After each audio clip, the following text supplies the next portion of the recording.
కాకినాడ జిల్లా పిఠాపురం నియోజకవర్గం యు కొత్తపల్లి మండల కేంద్రంలో తిరుమల తిరుపతి దేవస్థానం కళ్యాణ మండపం నిర్మాణానికి రాష్ట్ర ఉప ముఖ్యమంత్రి పవన్ కళ్యాణ్, టీటీడీ పాలక మండలి సభ్యుడు జగ్గంపేట ఎమ్మెల్యే జ్యోతుల నెహ్రూ శంకుస్థాపన కార్యక్రమాన్ని నిర్వహించారు. ముందుగా మంగళ వాయిద్యాలతో, వేద పండితుల మంత్రోచ్చారణలతో ఘనంగా స్వాగతం పలికి అనంతరం భూమి పూజ చేసి శిలా పథకాన్ని ఆవిష్కరించారు. ఈ కార్యక్రమంలో Kakinada MP T Uday Srinivas, Kakinada rural శాసనసభ్యుడు పంతం నానాజీ తదితరులు పాల్గొన్నారు.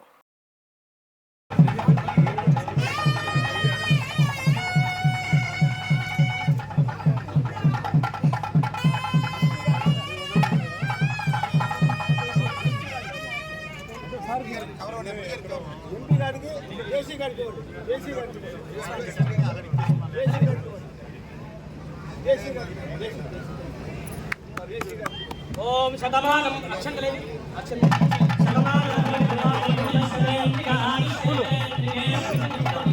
కాదు ఆ పూల ప్లేట్ ఇవ్వ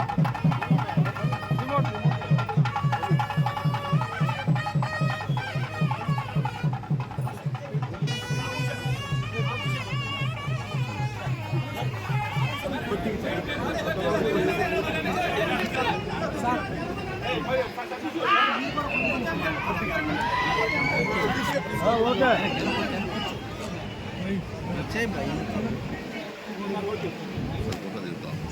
ఆడ ఎవరు చేస్తున్నారు?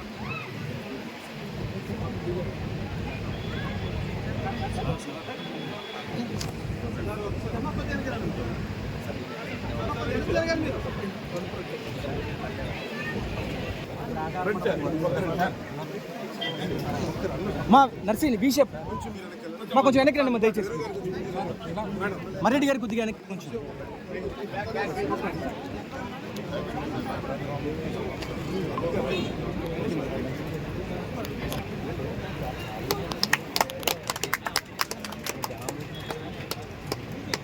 శ్రీను తీసుకోవచ్చు సార్ అట్లా.